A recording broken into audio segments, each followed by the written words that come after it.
Now, WJBF sports coverage you can count on. We're the Golden State Cheerleaders, and you're watching Football Wednesday Night. And welcome inside the Football Friday Night studio for a special Wednesday edition of FFN. Or Football Wednesday Night, if you will. The threat of Hurricane Helene caused a handful of schools to move their games up to Wednesday night, so let's get right to the highlights. Starting in Petticoat Junction, a huge rivalry game as Silver Bluff hosts 6th-ranked Barnwell for the 53rd time.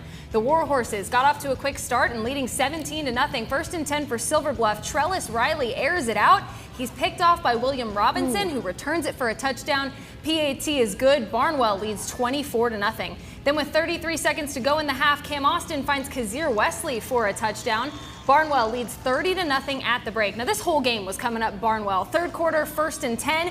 Cam Austin on the run. He makes it about 20 yards before he's pushed out. Then on the next play, Austin pitches it to William Robinson, who finds his way into the end zone, giving him touchdowns on both sides of the ball. Wow, Gianna, that's Barnwell incredible. wins it 47-0, leaving Silver Bluff still looking for their first win of the season. Both teams open region play next week. And staying in Class 2A, second-ranked Batesburg-Leesville trying to stay undefeated against Mid-Carolina. Batesburg's Tanner Watkins finds Katie Witt for a 55-yard touchdown. Look at him go. And the 2-point conversion is good. Then Batesburg's first possession in the third quarter. Watkins passes to Amadre Wooden for a 14-yard pickup. That'll do it for a first down. And then the same pair, Watkins gives it to Amadre Wooden. There he goes for the touchdown. The PAT is good. 35-0. Batesburg leads. The final score, Batesburg-Leesville 48, Mid-Carolina nothing. The Panthers open their region schedule at Strom-Thurmond next Friday. And in Class 3A, red-hot Fox Creek looking for its 4th straight win, taking on Williston Elko in its third straight victory. Now second quarter, Tony Dunbar throws, and it is picked off by Fox Creek's Jackson Wright. He runs it out of bounds, which will set up this next play right here. Nate Owens hands it off to Devontae Holmes.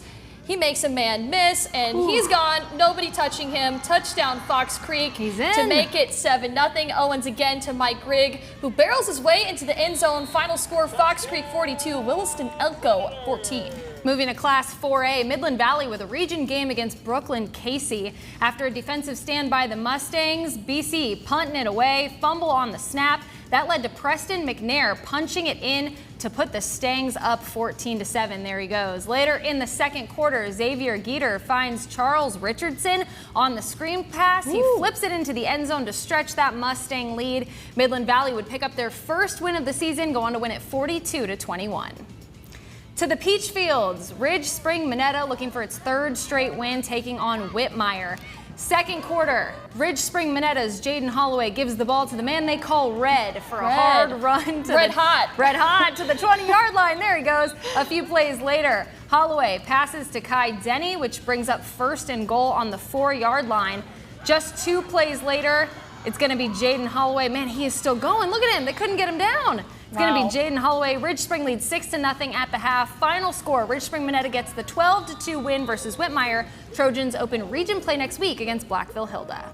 And just one of our Georgia teams had its game moved to tonight. Washington County goes to Macon and improves its region record to 3-2. Big test for the Golden Hawks next Friday when they host 6th-ranked Dodge County. And don't forget to vote for our Football Friday Night Player of the Week at WJBF.com. This week's nominees come from Harlem, Lakeside, Saluda, McCormick, North Augusta, and Westminster. You can vote once per day, and the winner will be announced during Football Friday night. Lots of options. Make sure to get your vote in. And in case you didn't hear, the Braves' big series against the Mets was postponed, of course, due to Hurricane Helene. They'll play a doubleheader on Monday if necessary. And at the moment, the Braves trail Arizona by a game and a half. Wow, it's going to be a close one. Well, we're less than 48 hours away until game night live, Lincoln County and Strom-Thurmond, 7:35 p.m. on Friday night. Then the full version, of course, of FFN right back here Friday at 11:35. More news after this.